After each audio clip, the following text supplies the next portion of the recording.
Okay, so it looks like we're live. Thank you so much for tuning in, whether right now in real time or later as a recording. Thank you so much to Nathan for the invitation to share this class with you, and thank you to Ellie Parker for some last minute tech support today when things were not working as expected.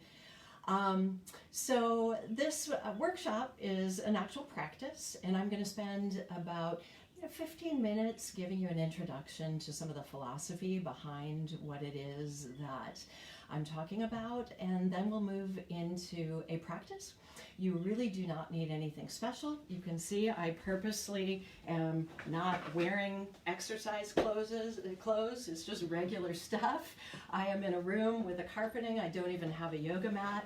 So you truly do not need anything special. I've designed this so that we can do this work in a practice room or in a green room before a concert, or of course now in our living rooms. So this class is called No Flow, as in K-N-O-W, not N-O. No Flow Optimized Performance, Yoga for the Saxophonist. So why? Why yoga for the saxophonist? Well, when we practice yoga, we practice awareness.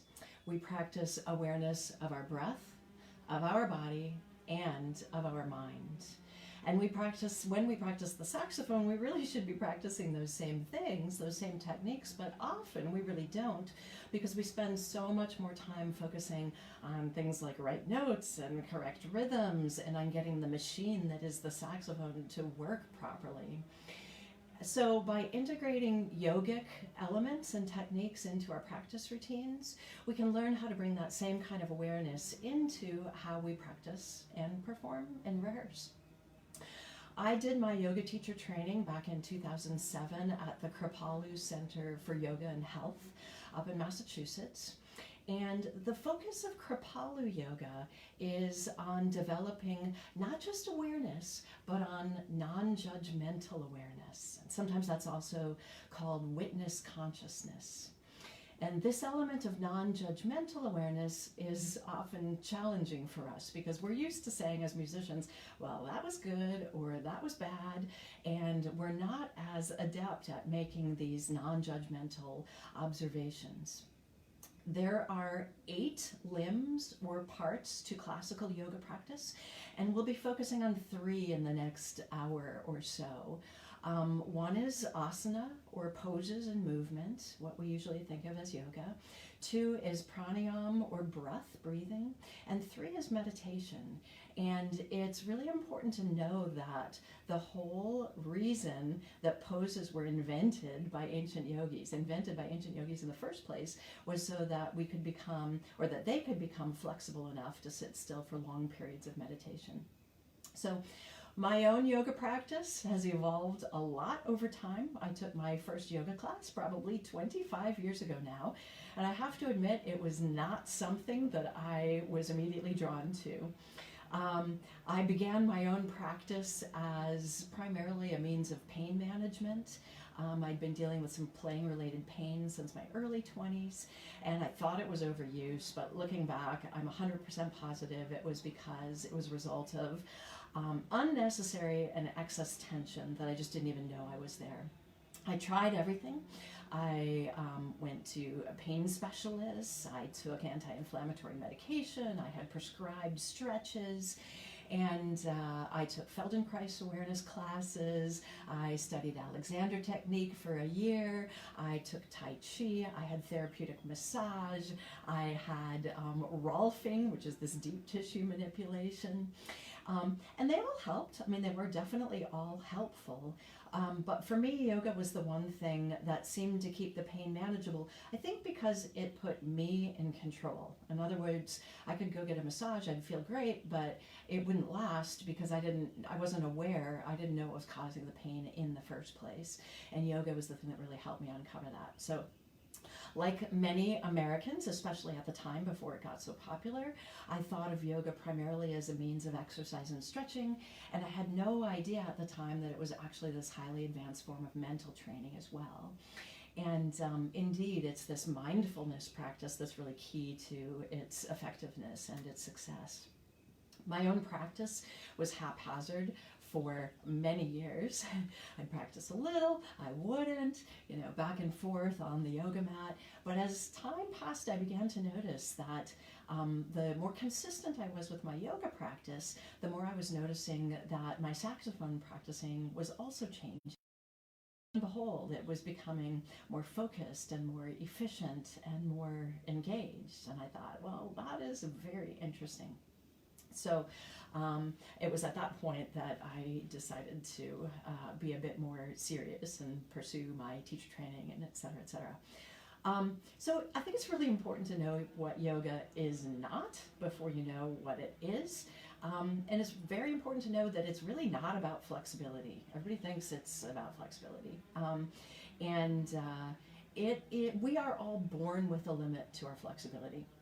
And we can increase it, but it always has a limit. So here's my best example. If I take my forearm and let's say I want to bend it in this direction, every day I can wake up and do some cool yoga pose or stretch that tries to bend that forearm in that other direction. And some people you'll know will be more flexible. Their arm will move further down than mine will.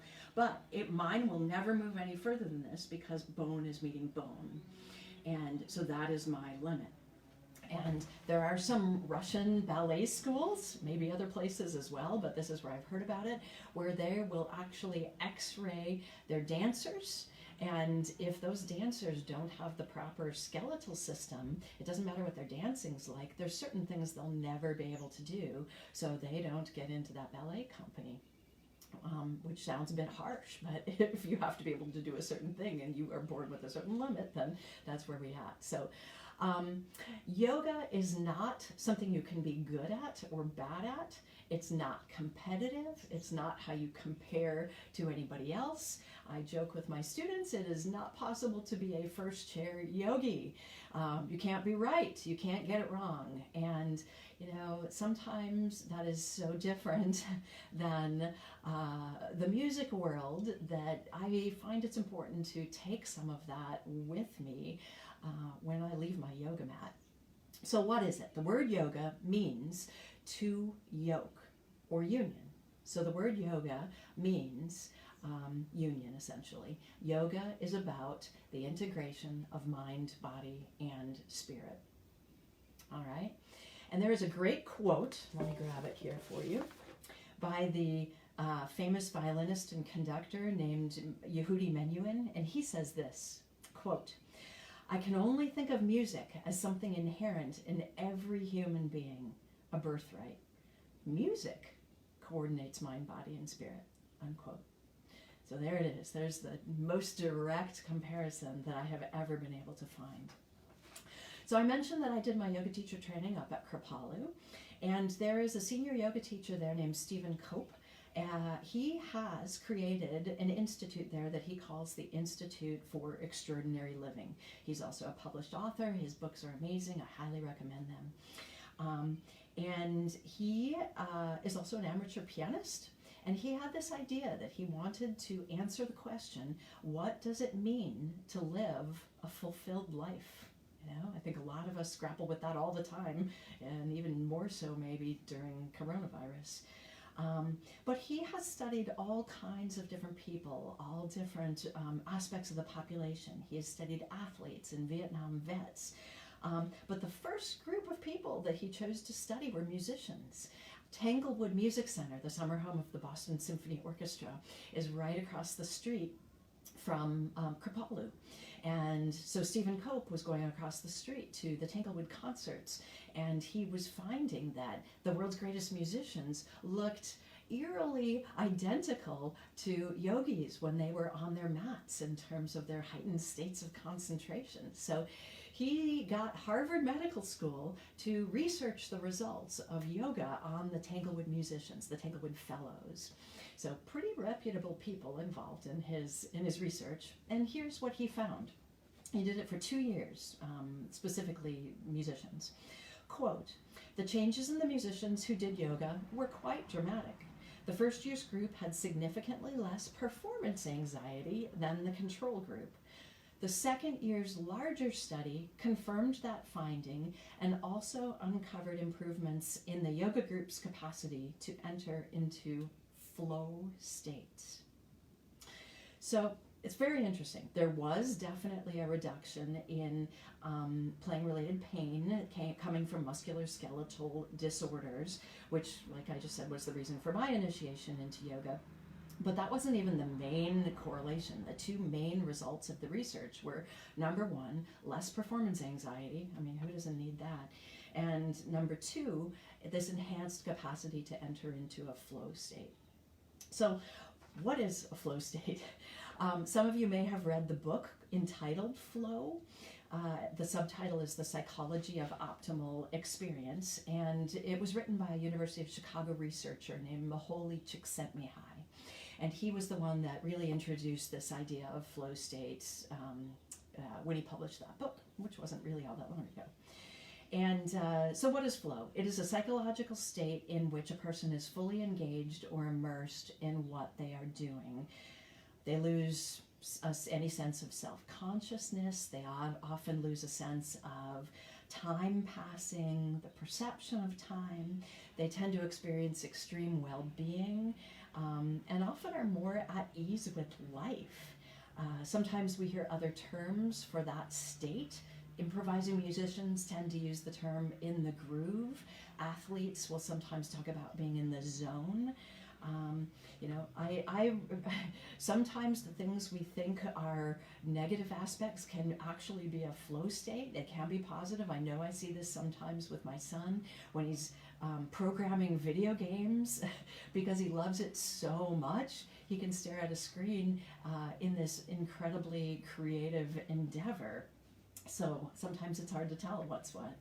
But anyway, my point here is that the studies show that the more often we as performers have this experience of being in a flow state, the more motivated we become to push the boundaries of our mastery. And so the author of Flow writes this, and this is important, quote, "One of the most important active ingredients here is the refinement of attention. Training attention to come back over and over again to a complex task allows awareness to become increasingly absorbed in the task at hand," unquote. And if you think about it, like a good example for us is a C major scale. How many times have we all played a C major scale from the time we were in 5th grade to high school to a freshman in college till, 51 years old and beyond, I'm sure. It's never the same experience, and the refinement of our attention makes that experience totally different every single time we do it, making sure that we know why we're doing it and what we're getting out of it. So this is exactly what yoga does.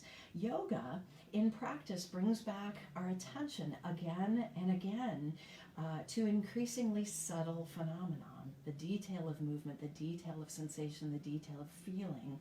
And our awareness becomes very focused and very absorbed. And then we regularly achieve these flow states of these profound absorption and concentration. So there is a bit of a catch, and that is that our attention has to be trained in a particular fashion. Not too tight, not too loose. It has to be relaxed concentration. And as musicians, we definitely concentrate. We can go into a practice room and stay there for 4 hours. But this idea of relaxed concentration is not a practice for a lot of us. We're much more likely to be anxiety-ridden and uptight about our focus. It's like, okay, we're preparing for the next concert or the next rehearsal or the next lesson or the next skill. Owen's first chair yogi, congratulations. So this idea of relaxed concentration is new and important. The jazz pianist Kenny Werner, he's got this fabulous book, Effortless Mastery, and I'll post these resources afterwards so that any of you that are interested can follow up. But in his book, he talks about the fact that he believes his best playing happens when he doesn't care about the outcome of his playing. And that took me the longest time to wrap my brain around. I didn't understand, how could you not care about the outcome of your playing, And he didn't mean he didn't care about his playing, but what he meant was he is so engaged and so absorbed and so focused in the moment that he doesn't have any energy left over to think about the result of that moment. And this relaxation of effort is central to yoga training. It has a Sanskrit name. It's called a parigraha, and that means non-grasping. In the yogic view, grasping or clinging to the outcome interferes with attention. And the studies show that this really is the root of performance anxiety. We have this heightened self-consciousness. We're concerned with, how am I doing? What are they thinking? Am I doing well in this audition? When are they going to cut me off? And that interferes with both the cognitive and the physical aspects of that performance. And perhaps most importantly, it most definitely takes away from our ability to enjoy the performance. So for me, that's the top of the list, because there's too many performances where, as a result of grasping to the outcome, I haven't enjoyed it at all. So this is a paradox that most performers eventually figure out. The more we grasp for perfection, the less likely it is to happen. And you've made note, the classic example that I use with my students a lot is this. You're playing along, you miss a note, you think, crap, I missed a note. So you miss some more notes. And then you think, oh my gosh, I really have to focus, I have to buckle down, I have to focus because I'm missing notes, and then you miss the whole next passage, right? So I think we've all had that experience at some time. And if we could just let it go, stay in the next moment, that's a whole lot less likely to happen. Non-attachment, essential component of both musical performance and yoga practice. So as I said, there are 8 limbs. We're addressing 3, and the first that I'd like to address is pranayama. We're thinking of that as breathing, but the word has 2 parts. Prana, that's your life force. Some other practices call it chi. Yama means restrain.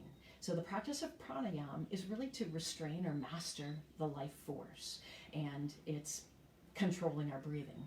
The ancient yogis described the energy body as having thousands of invisible channels, or nadis, N-A-D-I, that through which the prana flows.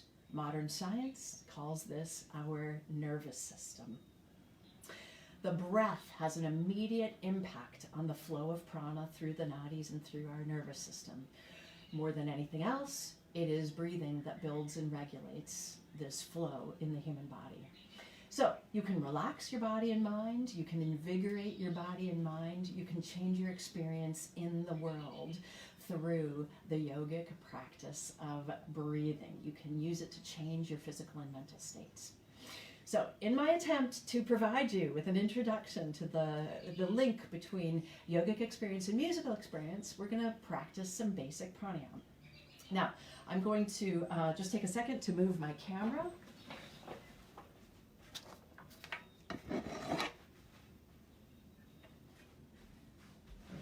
So that you can see me. I think.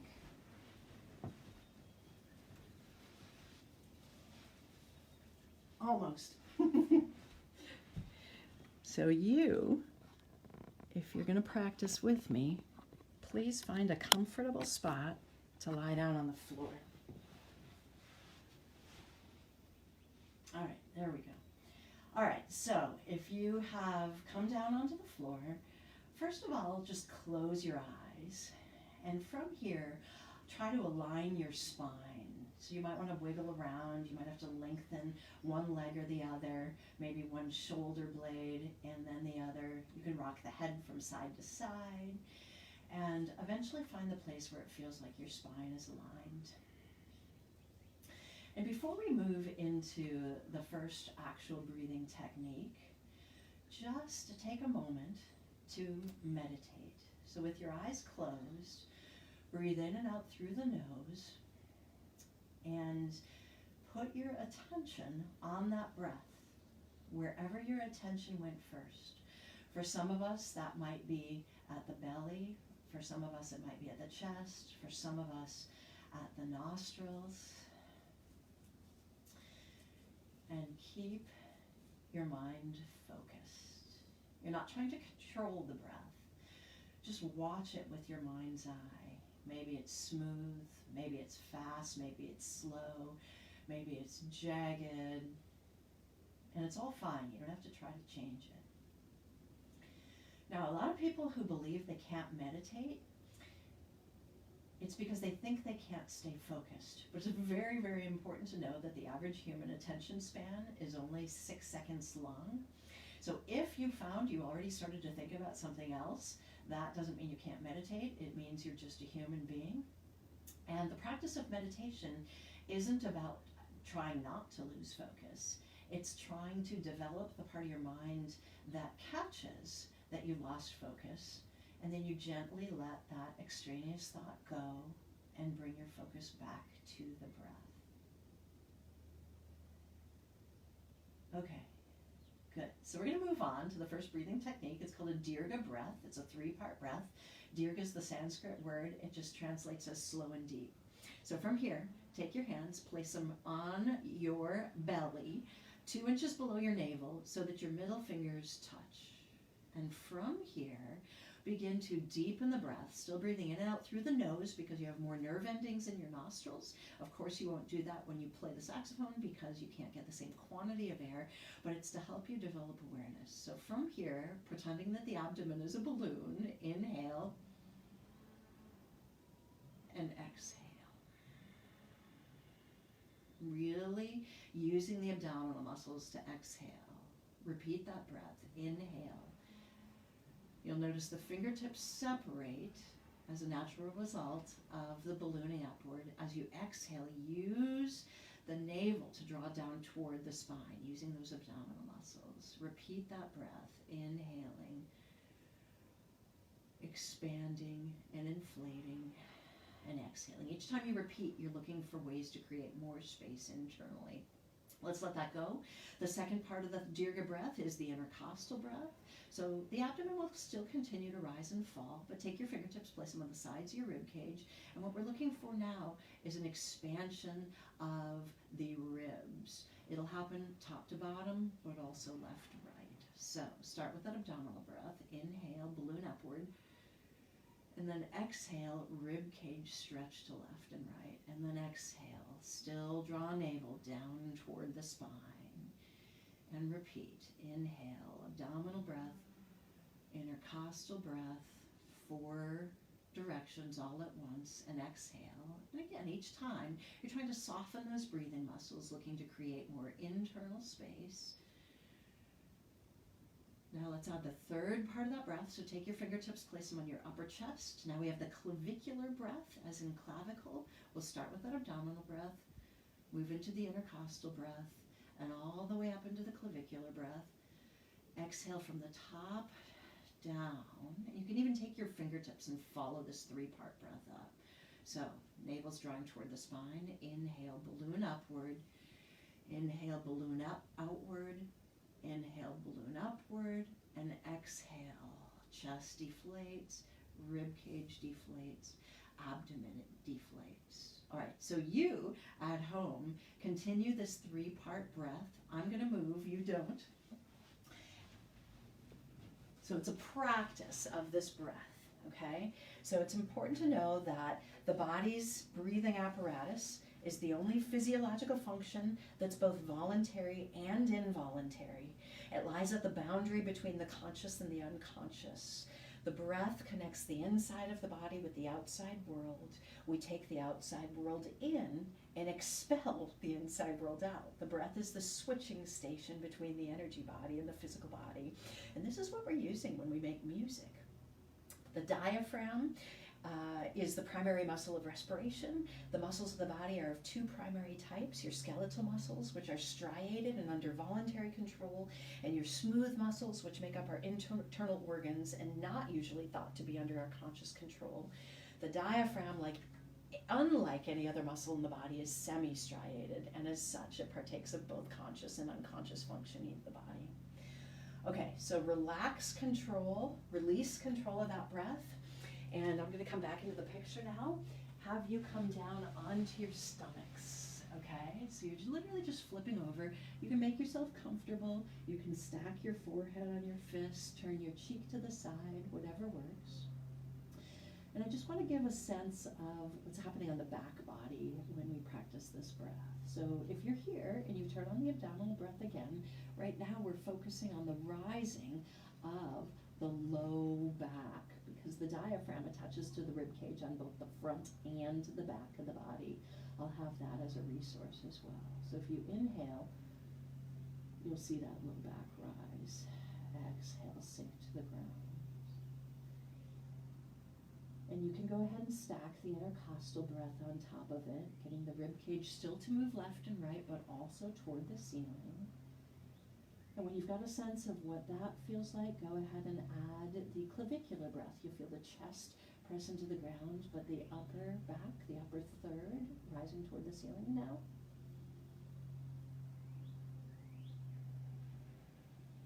Really exhaling, using the abdominal muscles. That navel's still drawing toward the spine, okay? So continue to practice that breath. I'm gonna move out of the picture one more time so that you don't try to watch me. And it's important to know that we normally use only about 1/4 to 1/3 of our lung capacity in our society, but that when we don't breathe deeply, it's like anything else. It's a use it or lose it situation. The muscles, the breathing muscles, become less flexible so that we actually can't take a deep breath. And your abdominal breathing can increase the amount of air we get into the lungs by 600%. I'm going to come into the picture just to reiterate the importance of that statistic. Abdominal breathing increases the amount of air we can get into the lungs by 600%. And when we breathe shallowly, our nervous or more restless beta waves in the brain. And when we breathe deeply, slower alpha waves are created. And that is what is responsible for a calm mind and relaxation. So that's why sometimes if you're upset and you're kind of hyperventilating or gasping, you'll have a friend say, take a deep breath, calm down, because that's actually physiologically what's happening. The alpha, you'll create more alpha waves in the brain, and you actually will calm yourself down. So good. All right, we're going to start to move with this as well. So I'm going to move my camera one more time.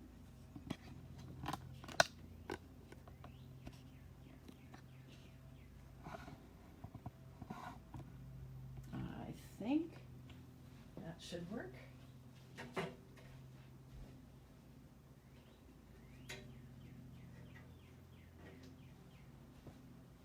Almost.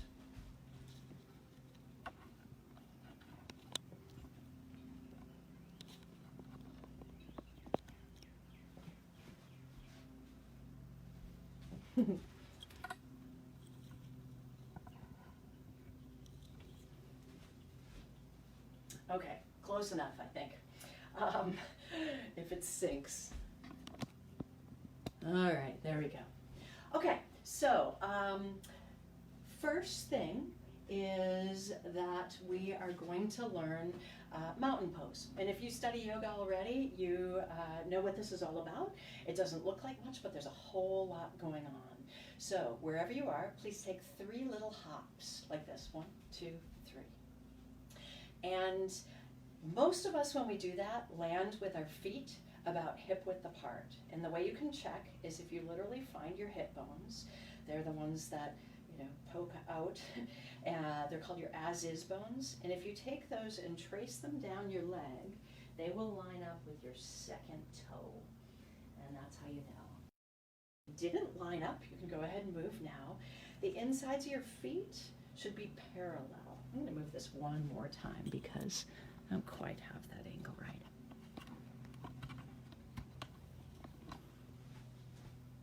There we go, much better. Okay, so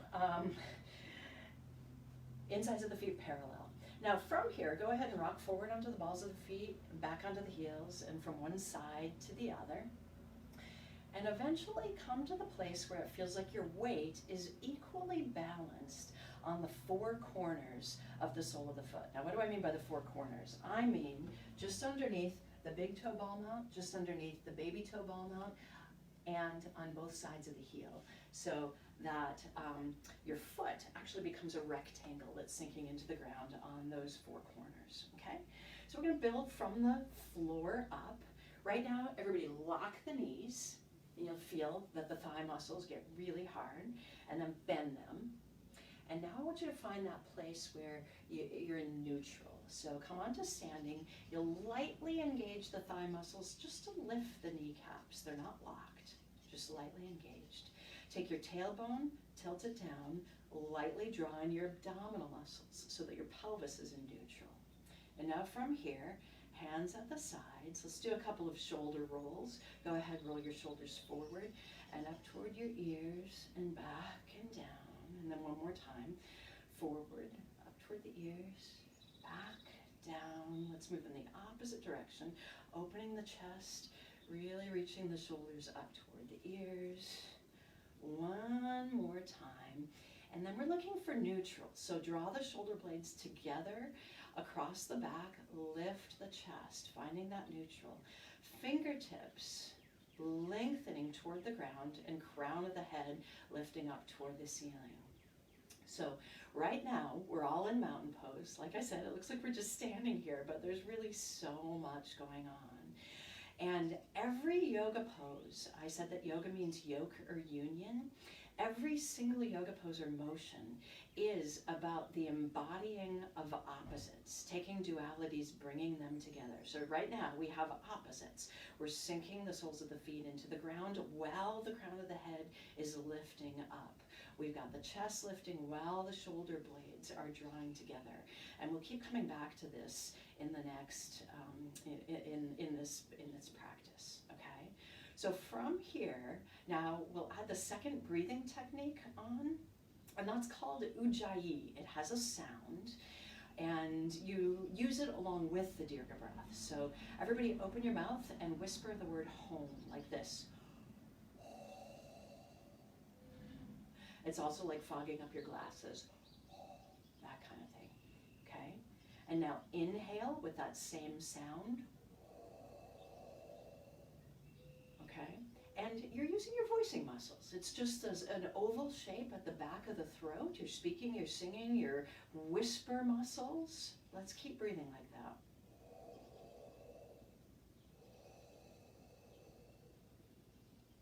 And when you're comfortable with that sound, close your mouth, but still create the sound not with your nostrils, but with the back of your throat.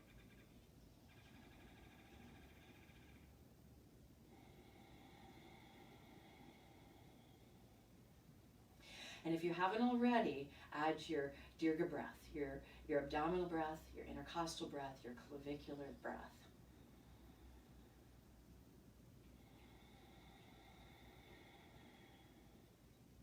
And you'll notice you actually can see my shoulders rise, but it's only as a natural result of the inflating, the ballooning of the lungs. Okay? So we'll keep adding on. Dirga breath, Ujjayi, mountain pose.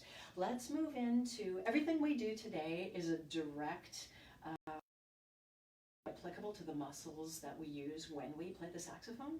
And of course, our necks take a lot of weight all of the time. So we're first going to look for ways to identify tension and then how to release tension. So that's a big part of this awareness. How do we identify and release tension? So let's inhale, and as you exhale, drop the chin to the center of the chest. And you'll notice that this stretches out the muscles in the back of the neck. Now inhale the left ear to the left shoulder. Exhale, stretch out the right side of the neck.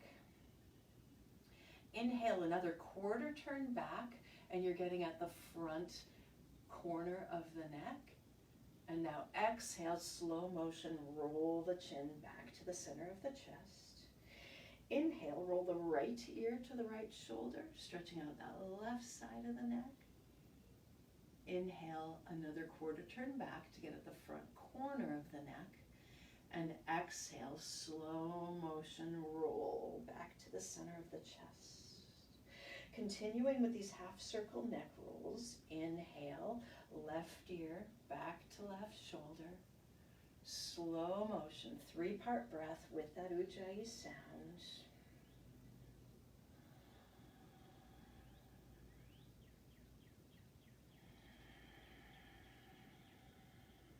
Now, I mentioned that we're looking to identify tension, and in this case, it's probably going to feel like a knot. So if you happen to notice that there's a spot in your neck that's tighter than another, go ahead and stop at that spot. And you're going to use the motion, the rolling motion. You're going to iron this out. So keep breathing, but maybe now the neck roll is only an inch or 2 inches or 3 inches. But see if you can use that slow motion roll along with that breath to identify and soften and release that knot or that tension. And you can explore and find another. And sometimes they release a little bit, but not all the way. Good. So exhale, bring the chin back to the center of the chest. Inhale, come on back up through standing. And we'll move on. Okay, so coordinating the breath now with motion. I'm going to move this one more time because it keeps sinking on me. And turning on some sun breaths. So from here, let's take that 3 little hops again. 1, 2, 3, checking to see that the insides of the feet are parallel and we've got the as-is bones lined up with those second toes, finding those rectangles again. And a sun breath is literally inhaling, sweeping the arms out to the side, fingertips touching as you reach toward the sky, and exhaling, just like the setting sun. Okay? So the motion's a way to coordinate the breath. Inhale, abdominal breath, intercostal breath, clavicular breath. Exhale from the top down using that ujjayi sound. And think about those opposing motions. So we definitely have the soles of the feet sinking into the ground, the crown of the head reaching toward the ceiling, but at the same time we have the upper arms drawing back into the shoulder socket while the fingertips reach out away from the body. We have those opposing motions. We have the tailbone sinking toward the floor while those lower abdominal muscles are lightly engaged. We have lots of unioning of opposites. All right, very good. So on the next exhale, let that go, and we're going to add on. So from here, first of all, just come into my favorite practice break, which is the world's simplest inversion. And if you just bend your knees and come on into a forward bend. What we're doing here, go ahead and shake the head yes and shake the head no. And you are just taking a moment to let gravity create extra space between the vertebra. So after,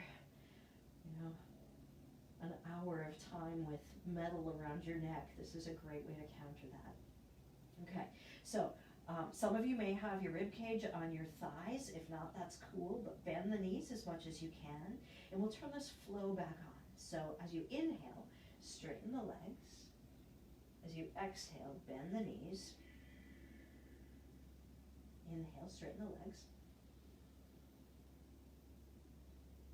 Exhale, bend the knees.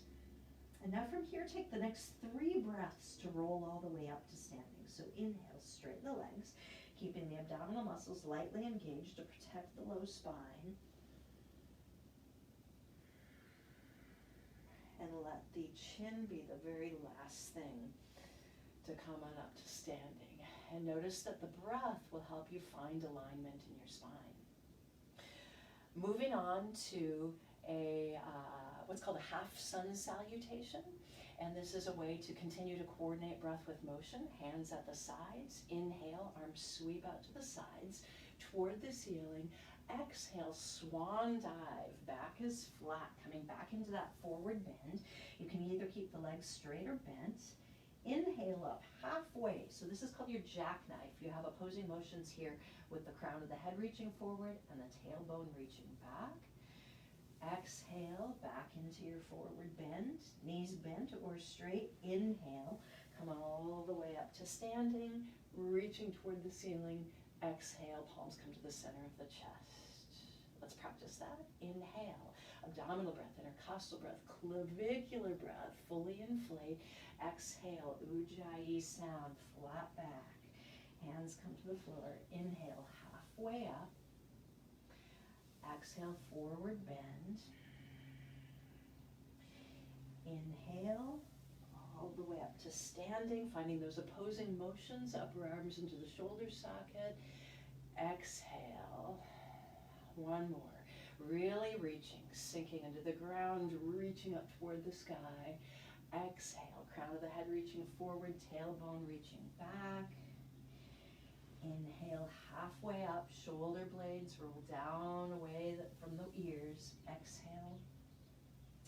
And inhale, come up to standing.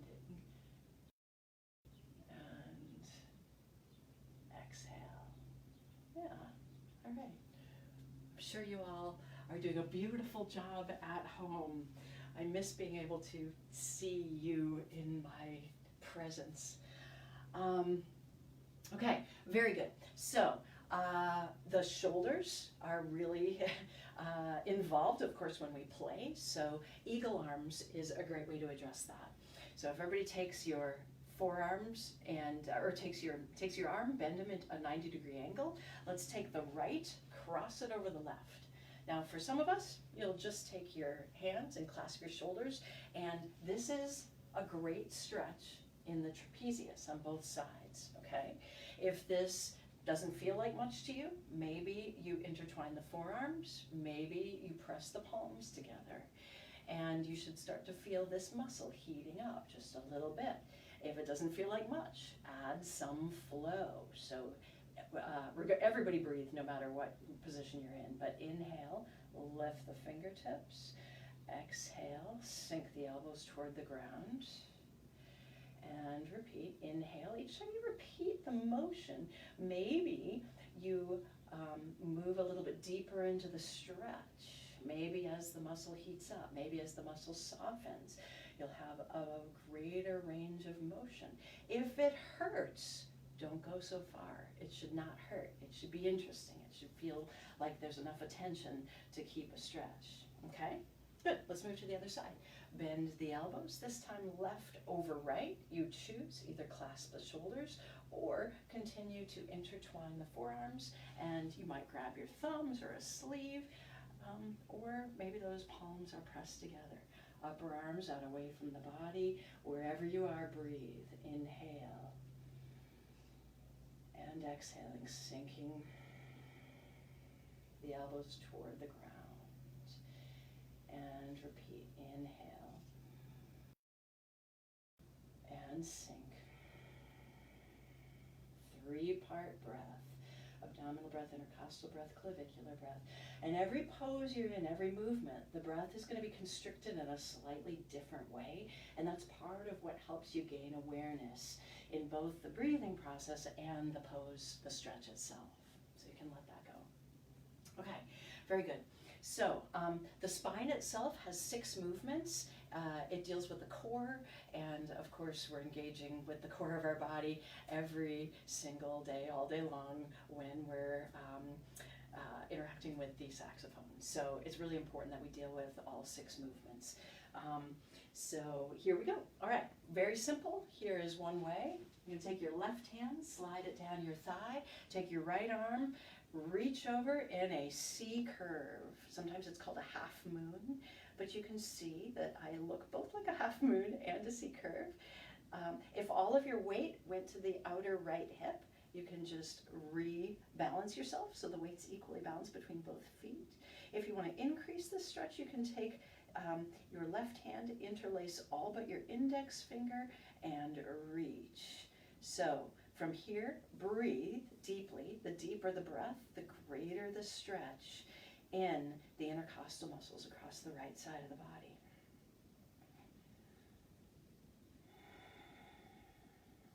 Inhale, come on back through center, and you choose. Either the left hand lowers, or you can stay interlaced, and C curve or half moon to the opposite side. Again, rebalance the weight so that it didn't all go into the outside of the left foot, and breathe deeply.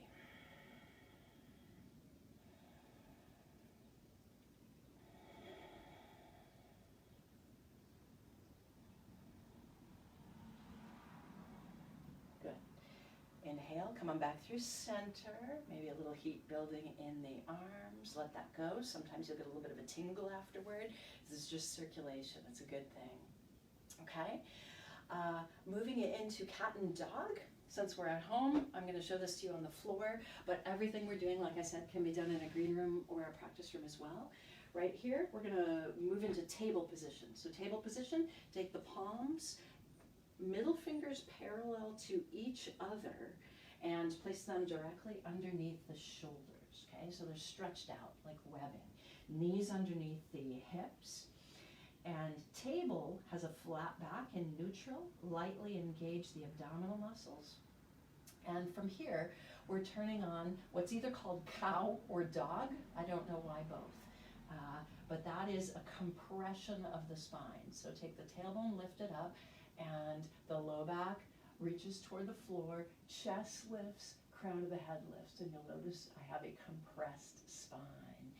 Then we move into cat. So tailbone tilts toward the floor, and the spine rounds toward the ceiling. Chin drops to the chest, just like a cat when it wakes up. Inhaling back into dog. Exhaling into cat, creating space between the vertebrae. So you're stretching the spine, alternately compressing the spine and stretching the spine, using the breath, 3-part breath. In this restricted movement, one more breath cycle, okay? Tops of the feet are on the ground. Let that go. And if you really want to break, you can move into what's called child pose by separating the knees, bringing the big toes together, tops of the feet on the ground, coming back and just bringing the forehead to the ground, or if it doesn't reach, you can stack the fists. This is a great way to rest. It's also a wonderful way to practice an abdominal breath, because watch what happens to the low back.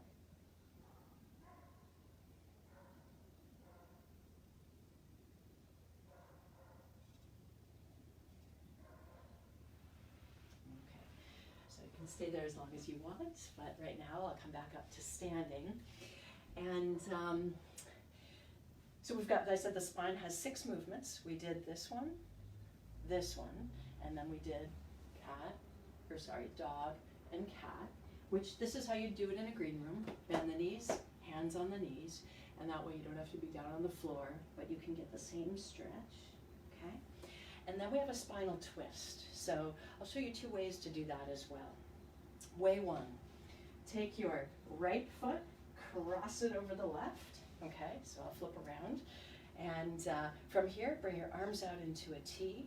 Take a deep breath in, and just like a corkscrew, begin to twist toward your right, okay? And you inhale, come out of the corkscrew motion just an inch or 2.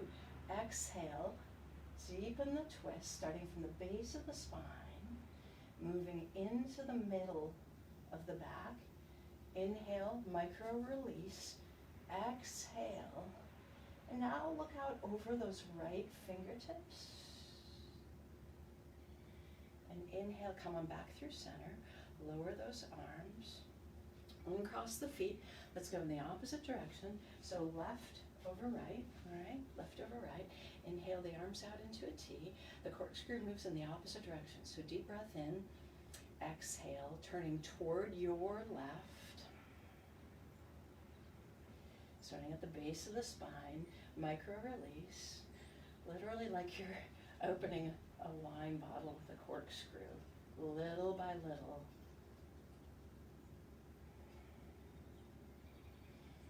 And looking out over your left fingertips, keeping those abdominal muscles lightly engaged. You still need to protect that lower back. And come on back through center, lower the arms.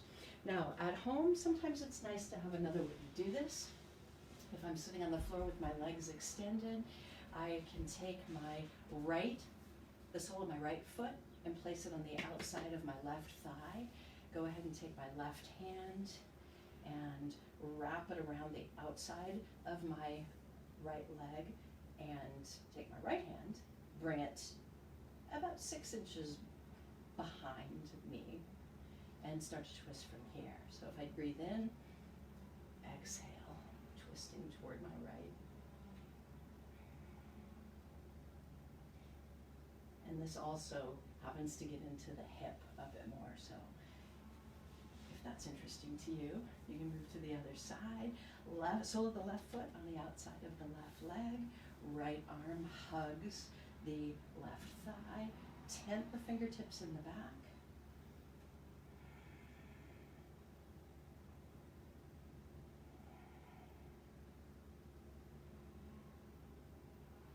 Okay, so coming on back through center. All right. A couple of other things that are very specific to saxophone playing. One is that so much of the weight comes forward. So this is something that can be really useful as well to counter that. This is not a traditional yoga pose, but I think that it helps us tremendously. And that's if you make goalposts with your hands and literally take the shoulder blades and draw them back toward each other, and you'll find that you get this great stretch across the front of the body. If you have a doorway, you can actually lean into the doorway with one hand on each side of the doorway, and that can be very helpful as well. But to make it yogic, so to speak, and help us build that same kind of awareness, the breath is involved. So inhale, micro release, exhale, draw the shoulder blades together and stretch the muscles across the chest. Inhale, looking for that micro release, and exhaling, softening. Another thing to experiment with here is just raise those arms. You've got that same motion, but the stretch feels a bit different. It's in a different place. And you can do the same thing way down here. Inhale and exhale. I find those very, very helpful. We do that in the studio as well. Okay? And the forearms are also heavily involved, so I think it's really important to prepare the forearms for a day of playing. Make gentle fists, bring them together right at the center of the chest. Deep breath in. Exhale, extend the arms out away from the body, and you'll notice this fabulous stretch in the forearms. And if you inhale, micro release, exhale, extend. And one more time. Deep breath in, 3-part breath. Do ujjayi sound.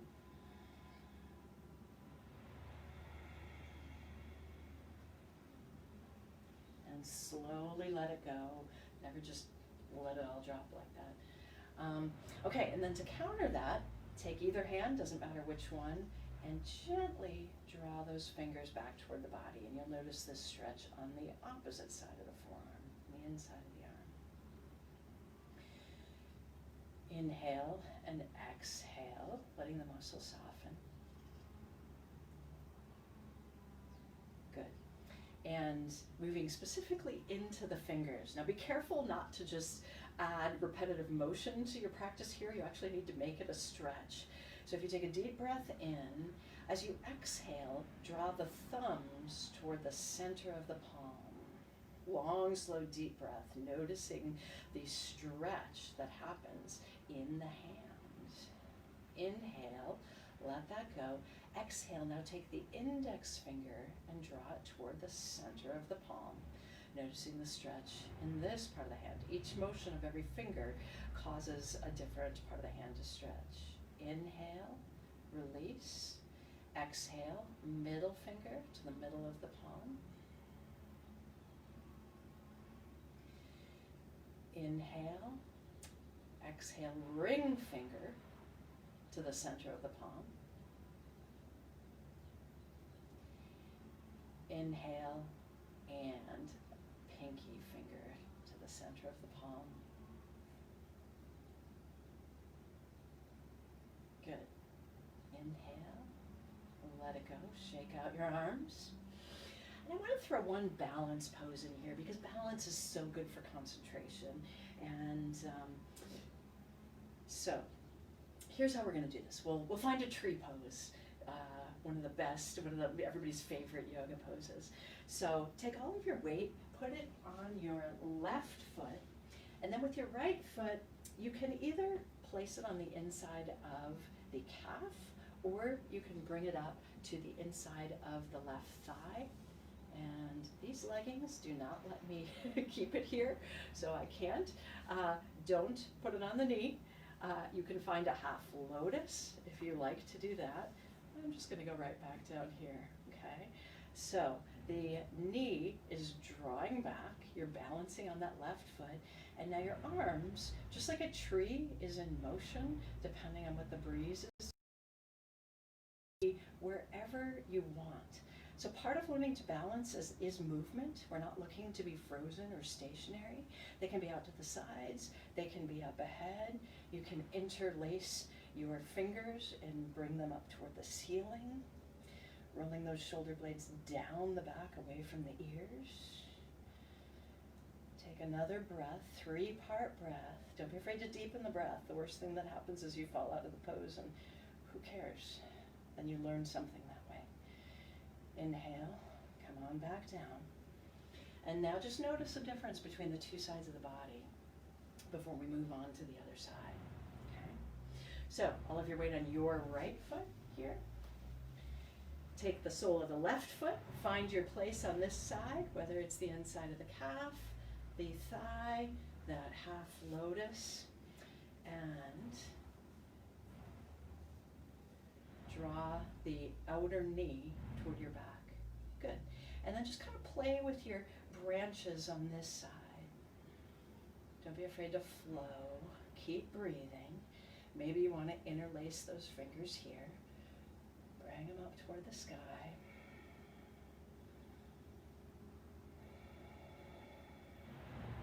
Really focus on that 3-part breath, but that ujjayi sound. How loud can you make it? If there is a person in the next room, would they be able to hear you? Activating those whisper muscles. And then go ahead and let this go. Okay. So, I'd like to finish with maybe the most important breathing technique. I'm going to come back a little bit closer for this.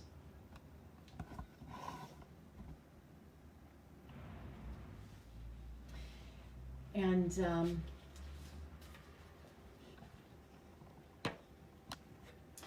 this is called Nadi Shodhana. It's an alternate nostril breath, and it is the best one for performance anxiety because it is designed to literally slow your metabolism down. Dirga breath will do that too because it's a slow and deep breath. We haven't really dealt with any of the invigorating ones today. We can talk about that another time. Feel free to get in touch with me. But the alternate nostril breath, I have a colleague who teaches flute at the Heart School, and she, before every audition she ever took, she practiced Nadi Shodhana, and she's won a lot of auditions, and she swears by this technique. So, first of all, we need to learn a mudra. A mudra is actually a yoga pose for your hand. So if you take, it's usually your right hand, but it can be either or, it's whatever you're comfortable with, and fold in your index finger and your middle finger. We'll be using the thumb and the ring finger to do this breath. Here's how it works. You close the nostril on the right side, breathe in through the left. At the top of the breath, take your ring finger, close the left, exhale through the right. Inhale through the right. At the top of the breath, close the right, exhale left. Inhale left. Switch, exhale right.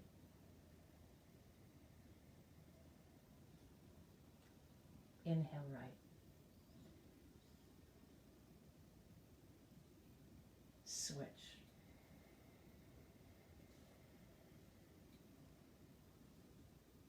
Inhale.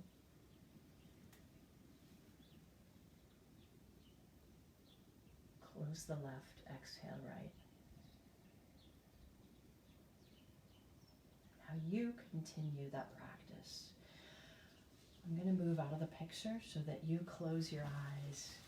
If your eyes are open, you'll get my backyard. Continue this pattern at your own pace. The sequence is exhale, inhale, switch. Our goal for this moment is to become comfortable with this breathing pattern and to practice at a pace that reclaims the meditative qualities the breath had before we began to channel it from one nostril to the other.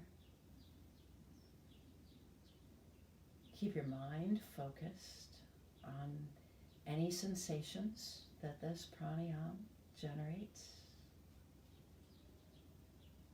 Look for any place in the breathing process where there might be tension. Maybe the exhalation needs to be a little slower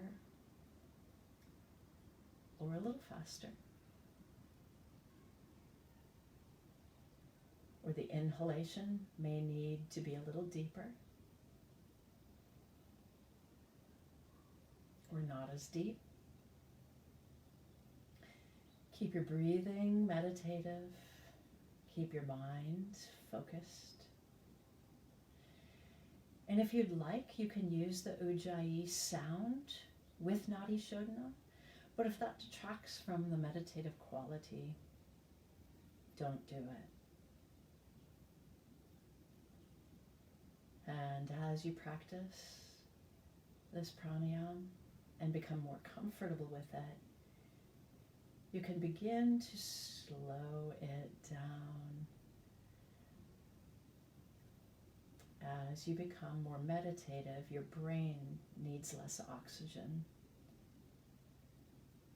The metabolism temporarily lowers and the whole body slows down. It slows down as we approach deep meditation.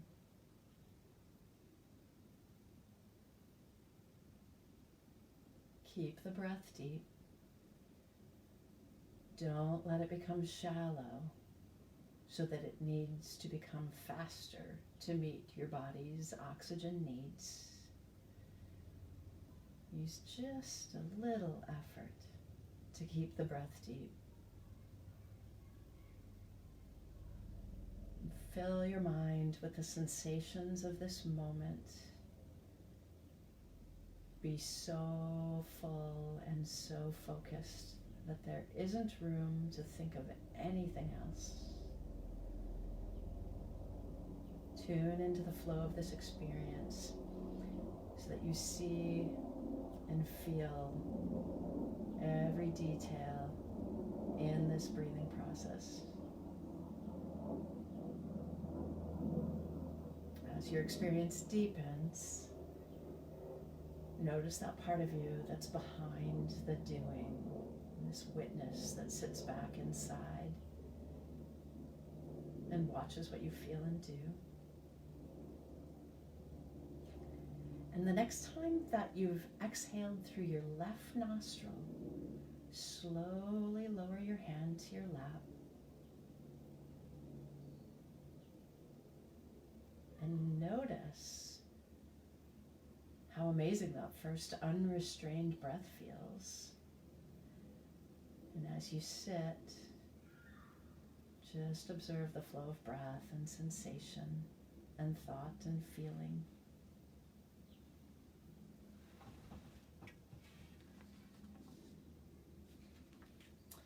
And you can gently open your eyes. I'm going to move back into the picture. I'd like to close. I like to do this. I'm going to quote myself, actually. It's from my syllabus. This has been in my syllabus for, I think, 20 years at this point. And it goes like this. Great musical experiences involve being in the moment and staying present in the creative process. The higher the level of control that one achieves over the executive skills necessary to play an instrument, the greater the degree of freedom one will have to make unique creative choices about the music one wishes to play. As with everything in life, this is a constantly shifting balance. Yin, yang, positive, negative, feminine, masculine. The lifelong striving is toward complete mastery, which allows for complete freedom of expression. Patanjali's Yoga Sutra says, perfection in a pose is achieved when the effort to perform it becomes effortless and the infinite within is reached. I believe that's also the goal, the ultimate goal of musical performances. So, thank you for tuning in. I love to do this, so hopefully in person next time, but it's good to see you all this way. I will close with a very, very traditional Sanskrit word, namaste, and that has lots of different translations, but the one I like best just means I see the light within you. So it's a positive outlook, acknowledging the good in others. And I think at this point the world needs a bit of that. So thank you for taking the time, and thank you so much to Nathan again for the invitation. I think this is just a great thing that we're all doing, and to come together and share our ideas. So thanks so much, Nathan, for the idea. And again, thank you to Ellie for the tech support earlier on. If you do have any questions, please feel free to send me an email or a chat. I will try to figure out how to post some resources for those of you that want further information. Okay? Thank you so much.